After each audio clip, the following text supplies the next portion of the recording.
Yo tout le monde, aujourd'hui on est là pour la review de l'épisode 32 de Bleach Thousand Year Blood War, épisode 6 de la partie 3. Et pour le coup on est sur un épisode assez calme, j'ai pas grand chose à dire dessus, il y a pas de rajout vraiment notable, il y a quelques petits dialogues qui sont modifiés, 2-3 petites coupures par-ci par-là, mais globalement l'épisode respecte assez bien le manga et il y a pas masse de trucs à dire dessus. Et avant de parler de tout ça, comme toujours, je vous invite à claquer vos bankai sur le bouton like, et aussi à vous abonner pour soutenir la passion de Bleach. Ah, il fallait aussi que je m'excuse pour la dernière review parce que j'ai dit une connerie. Au moment où je vous parlais de cette fameuse scène entre Basbi et Renji, et que je vous disais qu'une scène du manga avait pas été inclue dans l'anime. Mais en réalité, je me trompais puisque cette scène est bien là dans l'épisode 9, il me semble, de la partie 2, et je sais pas pourquoi, mais ça m'était complètement sorti de la tête. Donc voilà, désolé pour cette petite erreur. Et maintenant parlons de l'épisode 32 en commençant par le groupe d'Ichigo, parce qu'il y a pas mal de choses qui se passent. Évidemment le retour de Grimmjow, le retour de Nel, ça c'était cool, c'était exactement comme dans le manga pour le coup. Évidemment on a Grimmjow qui dès la première seconde cherche à faire le con et veut s'attaquer à Ichigo, ce qui évidemment dans le contexte serait complètement débile, mais bon heureusement qu'il y a Nel qui arrive, et vu le poids de ses boobs, elle arrive carrément à déséquilibrer Grimmjow, ça il faut quand même le mentionner. Puis évidemment la petite scène avec Orihime où elle fait genre qu'elle est pas jalouse, ça me fume. J'avais un peu peur que ce moment soit zappé, mais au final l'épisode est plutôt fidèle. Et après ça bien sûr on a le retour de Riruka et de Yukio, qui sont deux persos au moins aussi populaires que Grimmjow et Nel, ça c'est évident.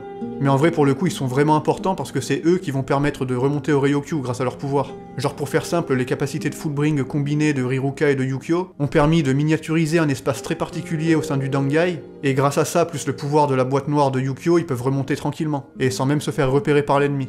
Mais comme vous l'avez compris, Ichigo était au courant de rien, et évidemment c'est Urahara qui a monté ce plan. Genre il avait déjà retrouvé les Fullbringers en avance, et depuis le Wekomundo il a monté une équipe pour se parer à toute éventualité.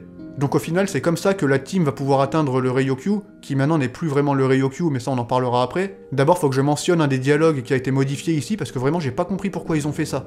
Genre Chad il dit au calme qu'ils connaissent bien les pouvoirs de la garde royale. Et là faut clairement lui dire qu'il a rêvé, genre je sais pas ce qu'il lui a pris. Ça y est, le gars il a eu 2-3 rajouts stylés, il croit qu'il est de nouveau sur le devant de la scène, qu'il va se taper avec eux, qu'il va être décisif et tout. Mais là franchement faut qu'il redescende, je sais pas pourquoi ils lui ont fait dire ça parce qu'ils connaissent rien du tout. Normalement à ce stade dans le manga il dit justement qu'ils connaissent pas les pouvoirs de la garde royale, et il se demande comment Père Nida a fait pour broyer le bras de Yoruichi. Donc à ce stade non, ils connaissent pas du tout leurs pouvoirs, ils ont rien montré d'ailleurs, et j'ai pas vraiment compris pourquoi ils lui ont fait dire ça. Après en ce qui concerne le passage de Yukio qui dit qu'il veut pas aller se battre machin, je pensais que ça allait être passé beaucoup plus rapidement. Au final, la majorité des dialogues sont là, même si tout ce qui concerne les Kyogoku est pas vraiment expliqué de fond en comble, mais je pensais qu'il passerait un peu plus vite sur le moment de Yukio qui casse un peu les couilles, parce que bon, en vrai, tout le monde s'en fout qu'ils viennent ou qu'ils viennent pas. Par contre, ce qui est cool, c'est qu'ils aient pas coupé le petit dialogue entre Ichigo et Riruka, parce que celui-là il est quand même cool et il permet encore une fois de montrer l'évolution d'Ichigo en termes de maturité. Donc ça m'a fait plaisir de le voir ici et c'est toujours marrant de voir Riruka qui est toute gênée, et qui sait plus où se mettre face à Ichigo qui lui fait un compliment.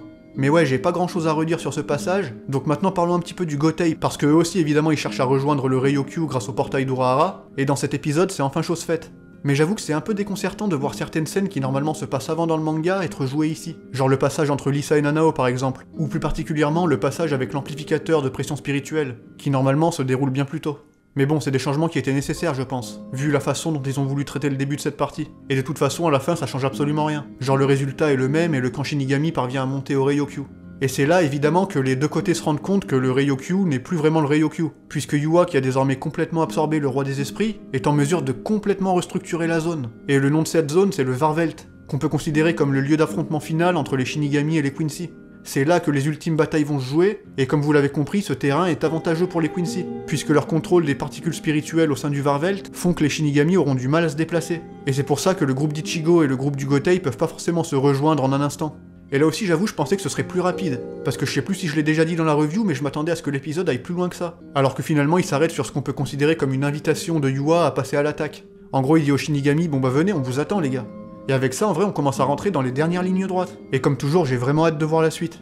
Mais bien entendu, faut aussi parler de la scène entre Quincy, étant donné que comme le titre de l'épisode l'indique, on peut considérer que Yua a subi une sorte de renaissance en absorbant le roi des esprits. Et vous avez pu constater que même certains membres de la garde royale sont un peu en panique. Mais à ce niveau-là, il y a quelques dialogues en moins et je trouve que c'est un peu dommage. Parce que si vous voulez, tout ce délire d'absorption du roi des esprits a l'air de se faire un peu plus rapidement ici. Et on voit moins les commentaires du Shootstaffel qui normalement se questionnent un peu plus que ça.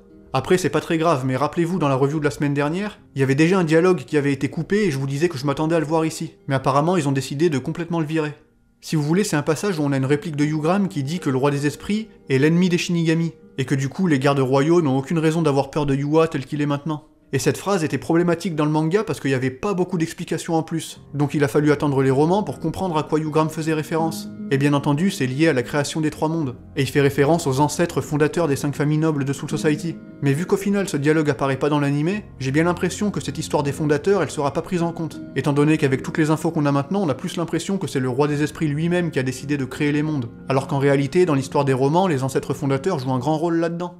Du coup, on verra bien ce qu'il en est, mais en tout cas, c'était vraiment cool de voir le Varvelt. Je trouve qu'il rend vraiment bien et ça va être un plaisir d'assister aux combats qui vont se dérouler à l'intérieur. Étant donné que, comme je le disais, on va rentrer dans les moments les plus cruciaux de cet arc. Mais ouais, globalement, l'épisode avance pas beaucoup, et je m'attendais à ce que ça aille plus loin. Mais si vous avez pas lu le manga, je vous recommande de quitter la vidéo ici. Parce que maintenant, je vais parler un peu de mes prédictions par rapport aux prochains épisodes. Et surtout par rapport à la fin de cette partie 3. Je vous avais dit que je parlerais de ça en vidéo, à la base je voulais faire une vidéo dédiée, mais bon, on va plutôt en parler dès maintenant, comme ça fera d'une pierre deux coups. Alors du coup, ouais, j'avais prévu que cet épisode finirait un petit peu plus loin, et je m'attendais à ce qu'on voit Busby confronter Yugram. Mais ça a pas du tout été le cas, et du coup ça modifie un peu mes prédictions.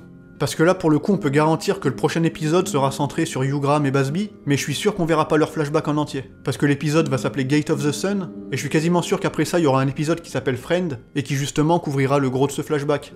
Donc à mon avis, pour le prochain, on aura les Shinigami qui courent un peu partout, qui commencent un peu à aller chercher des adversaires. On aura certainement aussi le Kandichigo qui tombe sur Askin, et Grimjo qui le course comme un dératé. Mais après ça, l'épisode risque de se focus sur Busby et Yugram, et je le vois bien finir avec le début du flashback, genre Busby qui se présente à Yugo par exemple.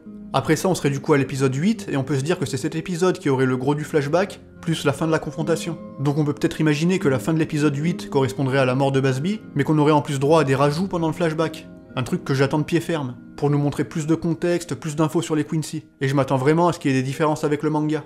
Donc si tout se passe comme prévu, il resterait après ça 5 épisodes. Et c'est là que la grande question se pose, genre comment ça va finir? Pour la majeure partie des gens, moi y compris, ça va se terminer après le combat de Kyoraku face à l'île Barrow. Honnêtement, ça semble assez logique. Mais j'ai vu certains qui espèrent et qui imaginent qu'on verra le combat d'Urahara. Et franchement, même si ce serait incroyable de finir là-dessus, ça me paraît quand même un peu tendu. Genre il faudrait enchaîner 3 combats mythiques avec seulement 5 épisodes. Et en vrai, je pense pas que c'est ce qu'ils vont faire. Parce que si vous voulez, le combat de Mayuri et le combat de Kyoraku, ils sont un peu back-to-back, ils sont directement l'un après l'autre et y a pas vraiment beaucoup d'interruptions entre les deux.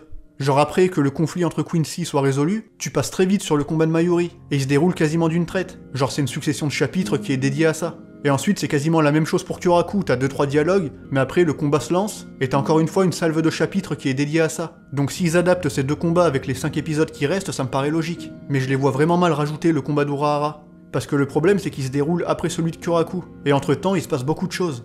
Genre t'as le début du combat avec Gerard, il y a aussi la deuxième confrontation entre Ichigo et Uryu, et faut pas oublier aussi le passage où le Shinigami remplaçant se fait poutrer par Askin, et toute la première phase du combat qui met en scène Yushiro et Yoruichi. Donc pour moi ça fait beaucoup trop de contenu pour 5 épisodes, c'est quasiment impossible. Ou alors faudrait vraiment qu'ils virent tout ce qu'il y a entre temps, et même là ça me paraît tendu. Surtout qu'en plus après au niveau de la continuité ce serait un peu bizarre. Parce que j'avoue qu'avec les 2-3 premiers épisodes j'étais un peu en mode putain mais il y aura la place pour mettre le combat d'Urahara aussi bien. Mais vraiment à ce stade je pense qu'il y sera pas et que ce sera plutôt pour débuter la 4ème partie. Donc voilà, pour moi cette partie va s'arrêter à la fin du combat de Kyoraku et Nanao face à l'île Barrow. C'est selon moi ce qu'il y a de plus logique, et s'ils en font plus, j'ai peur que la qualité en pâtisse.